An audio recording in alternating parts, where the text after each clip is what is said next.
আসসালামু আলাইকুম। দেখো, তোমরা যারা কোথাও চান্স পাও নাই, ন্যাশনালে পরীক্ষা দিয়েছো, ন্যাশনালে কি হবে সেটাও জানো না, ন্যাশনালে পড়ার ইচ্ছাও নাই, অ্যান্ড ফ্রেন্ডরা সব পাবলিক ইউনিভার্সিটিতে পড়তেছে, এখন তোমার মনে হচ্ছে যে আমি এটা কি বড় ভুল করে ফেললাম, আমি কেন আমার নিজে টাইম ওয়েস্ট করলাম, কেন রিলস দেখলাম, কেন ভালোভাবে পড়লাম না, বেসিক গুলো ক্লিয়ার করলাম না, কোশ্চেন ব্যাংক দেখলাম না, কেন এগুলো করলাম না, এরকম যাদের মধ্যে চিন্তা ভাবনা চলে আসতেছে, তোমরা চাইলে কিন্তু তোমাদের হাতে একটা অপরচুনিটি রয়েছে, সেকেন্ড টাইম যেটা রয়েছে, তোমরা চাইলেই কিন্তু টপ একটা কামব্যাক দিতে পারবা। তবে একটা কামব্যাক দিতে পারবা, আর কামব্যাক আমি মনে করি সবার লাইফেই প্রয়োজন, সবার লাইফেই প্রয়োজন। তো ইউনিভার্সিটিতে চান্স পেয়ে গেলেই যে তোমার লাইফ অনেক সুন্দর হয়ে যাবে, সহজ হয়ে যাবে, এরকম আসলে কোনো কথা না, এরকম কথা না কোনো। বাট তুমি তোমার পজিশন অনুযায়ী, তুমি এখন ইন্টারে রয়েছো, মানে ইন্টার পাস করছো, এখন তোমার সামনের লক্ষ্যটা কি? তোমার সামনের লক্ষ্য এখনই তো বিসিএস না ভাই, তোমার সামনের লক্ষ্য তো এখনই তোমার বিসিএস না, এখনই তো তোমার ব্যাংক না, এগুলো তো না, এখনই তোমার এনএসআই না। এখন তোমার যে বড় একটা ড্রিম যেটা, সেটা একটা পাবলিক ইউনিভার্সিটিতে পড়া, এবং এটা তো সবচেয়ে বড় লক্ষ্য। তো আমি বড় লক্ষ্য থেকে কেন যাবো না ভাই? এখন এখানে বোকার মতো পোলাপান কথা বলবে যে ভাইয়া পাবলিক ইউনিভার্সিটি কি সব ন্যাশনালে পরীক্ষা হচ্ছে? হচ্ছে ভাই, হচ্ছে, এটা তো টপ পজিশনে না। ন্যাশনাল একটা ইউনিভার্সিটি স্টুডেন্টের পেছনে যদি বছরে হিসাব করা হয় মাত্র কয়েক হাজার টাকার মতো খরচ করে, বাট এইরকমও হয় না। আর যেখানে পাবলিক ইউনিভার্সিটিতে লাখের উপর চলে যায়, লাখের উপর চলে যায়, এরকম কনসেপ্ট আর কি। তো আমি কখনো তুলনা করতেছি না বিষয়টা, জাস্ট তোমাকে বোঝানোর জন্য বোঝাচ্ছি, বাস্তবতা তোমাকে মানতে হবে। একটা তোমার নর্মাল একটা ভালো পথ, আর একটা তোমার মনে করো যে কাদাযুক্ত, অথবা তোমার একটা পানি পথ। তো তুমি কোনটা চুজ করবো? অবশ্যই তুমি নর্মালটা চুজ করবা। এখন বলবো যে না ভাই, আমি তো আওয়ামী প্রেমী, আমি পানিতে যাব, নৌকাতে যাব, বাট হবে না কিন্তু। ওকে, তো দেখো, তাহলে তোমার যে পজিশন, এই পজিশন অনুযায়ী এখন সামনের দিকে লক্ষ্য হইলো ভাই পাবলিক ইউনিভার্সিটি। তো প্রথমবার ট্রাই করে হয় না, তাহলে তুমি দ্বিতীয়বার ট্রাই কেন করবে না ভাই? এটা তুমি কেন করবে না?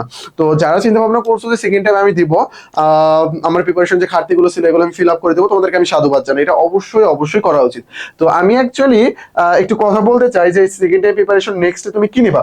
অনেক শর্ট করে আমি কথা বলি তোমাদেরকে। দেখো, প্রথমত তোমার চিন্তা ভাবনা করে নিতে হবে নেক্সটে যে প্রবলেমগুলো আসবে আমার লাইফে, এগুলো আমি সব কি করতে পারবো, আমি অ্যাকসেপ্ট করতে পারবো। কেন এটা বলতেছি? তুমি ফ্যামিলি থেকে প্রেশার পাবা ভাই, এটা বলবে, অটোমেটিকলি চলে আসে। তুমি চান্স পাও না, তোমার সব জায়গায় তোমারই মনে হবে দোষী তুমি, বুঝতে পারছো? ফ্যামিলি থেকে যে কথাগুলো শুনতে হবে, ফেসবুকে আসবা, তোমার ফ্রেন্ডস মেয়েদের সাথে পিক আপলোড করছে, বুঝতে পারছো, মানে তার বান্ধবী হয়েছে নতুন নতুন, সেগুলোতে তোমার অনেক অনেক হিংসা লাগতেছে, অনেক কিছু মনে হচ্ছে, এই যে ব্যাপারগুলো আর কি। মেয়েদের সাথে কিন্তু বন্ধুত্ব করা যাবে, ইটস হারাম।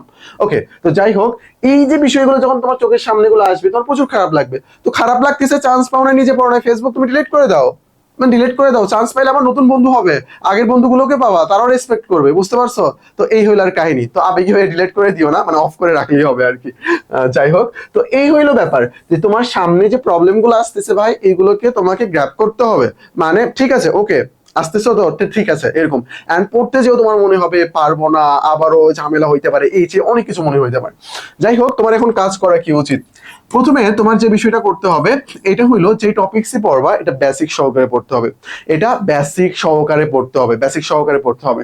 তারপরে আমরা যদি দেখি ঘাটতি, অর্থাৎ ঘাটতি বলতে আমি এখানে কি বোঝাচ্ছি, কোন টপিকসটা ভালোভাবে পড়া হয়েছে, কোনটা কম পড়া হয়েছে, কোনটা হয় নাই, এগুলো তুমি সিলেকশন করে ফেলো, এগুলো তুমি সিলেকশন করে ফেলো, ওই অনুযায়ী পড়াশোনা করো। তারপরে আমি যদি বলি কোশ্চিন ব্যাংক, কোশ্চেন ব্যাংক পড়লে কি ভাই প্রশ্ন কমন পাও? ভাই প্রশ্ন কমন পাও বা না পাও, ডোন্ট কেয়ার। প্রত্যেকটি ইউনিভার্সিটি, বিশেষ করে যেগুলোতে দিবা, এগুলোর বিগত 10 থেকে 15 বছরের সবগুলো কোশ্চেন ভালোভাবে সলভ করবা। আর বিসিএস ঢাকা ইউনিভার্সিটি মাস, বিসিএস এর পরীক্ষা তুমি না দিলেও বিসিএস কোশ্চেন তোমাকে পড়তে হবে। ইউনিভার্সিটি টাইপ যেগুলো, ঢাকাতে তুমি তো পরীক্ষা দিতে পারবে না, তবুও তোমাকে ঢাকা ইউনিভার্সিটি কোশ্চেন পড়তে হবে, এগুলোকে এক প্রকার ন্যাচারাল ধরা হয় আর কি। তো এই বিষয়গুলো তোমার জন্য অনেক অনেক বেশি প্রয়োজন। তারপরে কি করতে হবে? প্রচুর পরিমাণে এক্সাম দিতে হবে। এক্সাম, তুমি একটা প্ল্যাটফর্মে ভর্তি হয়েছে, অথবা অফলাইনে কোনো একটা এক্সাম বেসে ভর্তি হয়েছে, যেটা যেখানে যাও না কেন, প্রচুর পরিমাণে এক্সাম দেবা, বেসিক সহকারে পড়বা, যেটাই পড়ছো সেটা নোট করে ভালোভাবে পড়বা, ভালো মানের যে বাজারে বইগুলো আছে সেগুলো বই পড়বা, কোশ্চেন ব্যাংক পড়বা, নিজের যে ঘাটতি রয়েছে ঘাটতিগুলো খুঁজে বের করে ট্রাই করবা।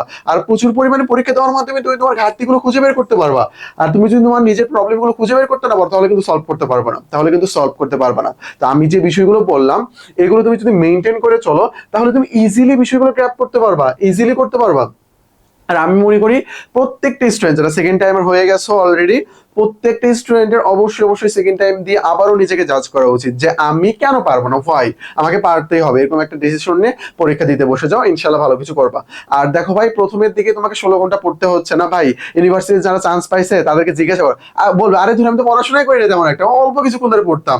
তারা কিন্তু পড়াশোনা করছে, তার মানে এই না 18 ঘন্টা 20 ঘন্টা করে তোমাকে পড়তে হবে, এরকম অ্যাকচুয়ালি না। তুমি খাওয়া দাওয়া, খেলাধুলা, নামাজ, সবকিছু করবা, সবকিছু করার মাধ্যমেও তুমি পড়াশোনা করতে পারবা। তো এখন থেকে তোমার রেগুলার রেগুলার তুমি কি করবা 4 থেকে 5 ঘন্টা ডিরেক্ট পড়বা, ফজর নামাজ পড়ে আসবা, দেন ওখান থেকে শুরু করবা পড়া।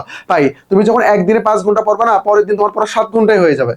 7 ঘন্টায় তুমি পড়বা, আরে না পড়তে তো ভালোই লাগতেছে পড়ি, কেন পড়বো না। এভাবে তুমি যদি 3 মাস ভালোভাবে পড়াশোনা করো, তোমার সিলেবাস পুরো কমপ্লিট হয়ে, অ্যাডমিশনের সিলেবাস সর্বোচ্চ 3 মাস, সর্বোচ্চ 3 মাস, এই আর কি ব্যাপারটা। তো এটা করো। তাহির মানে এই না যে 15 ঘন্টা 14 ঘন্টা তোমার পড়তে হবে না, এটা কিন্তু না, এটাও পড়তে হবে, এটা আমরা বলবো, সমস্যা নেই, এটা তোমার শেষের দিকে, এখন এতটা চাপ নেওয়ার কোনো দরকার নেই। চিল মাইন্ডে পড়াশোনা করতে থাকো, চিল মাইন্ডে পড়াশোনা করতে থাকবা। আর নেগেটিভ পিপল যারা রয়েছে এগুলো থেকে একটু দূরে থাকা ট্রাই করো, এটা আসলে আমাদের লাইফের সবচেয়ে বড় একটা হ্যাম্পার নিয়ে আসে। ওকে, যাই হোক, আমাদের উইলেন অ্যাডমিশন ক্ষেত্রে second year foundation course launch করা হয়েছে, তোমরা চাইলে বিষয়টা দেখতে পারো, ডেসক্রিপশন বক্সে ডিটেইলস সবকিছু দেওয়া আছে। আমরা 3টা প্রিমিয়াম বই দিচ্ছি, এন্ড যা যা ক্লাস প্রয়োজন সব, মেন্টরিং সুযোগ সুবিধা, তারপরে এক্সাম ব্যাচের অ্যাক্সেস, মানে এখানে ক্লাস টেস্ট, মেমোরাইজিং টেস্ট সবগুলো হবে, তারপর ইউনিভার্সিটি ওয়াইজ এক্সাম ব্যাচগুলো হবে, এগুলোর সব অ্যাক্সেস তোমাকে দেওয়া হবে। এই যে নাম্বার, এই নাম্বারে ডিরেক্ট পে করে ভর্তি হয়ে যেতে পারবো, অথবা এটা আমাদের টেলিগ্রাম নাম্বার, এই নাম্বারে নক দিয়ে আমাদের কাছ থেকে ইংলিশ 10টা প্রিমিয়াম ক্লাস নিতে পারো, তারপরে যে ক্লাসগুলো হচ্ছে এখান থেকে ক্লাস নিতে পারো, এক্সাম লিঙ্কগুলো নিতে পারো, নিয়ে তুমি ট্রাই করে দেখতে পারো যে না ভাইয়ারা কি ঠিকঠাক ভাবে আগাচ্ছে কিনা, তাহলে বিষয়টা তুমি আসলে বুঝতে পারো। তো আজকে আসলে এই পর্যন্তই। আসসালামু আলাইকুম। আর তোমরা যারা সেকেন্ড টাইম ধরো প্রিপারেশন নেওয়ার সিদ্ধান্ত নিয়ে ফেলছো এন্ড প্রিপারেশন নিচ্ছ, অলরেডি শুরু করছো অনেকে আর কি, তোমাদেরকে সাধুবাদ জানাই। ইনশাল্লাহ ভালো কিছু হবে, ডোন্ট ওয়ারি, এগুলো নিয়ে টেনশন করার দরকার নেই, অবশ্যই অবশ্যই ভালো কিছু হবে। সেকেন্ড টাইম থেকে অনেক অনেক ভালো ইউনিভার্সিটি, অনেক টপ করে, অনেক টপ করে, টপ 10 এর মধ্যে পর্যন্ত থাকে। তো আজকে এই পর্যন্তই, আসসালামু আলাইকুম।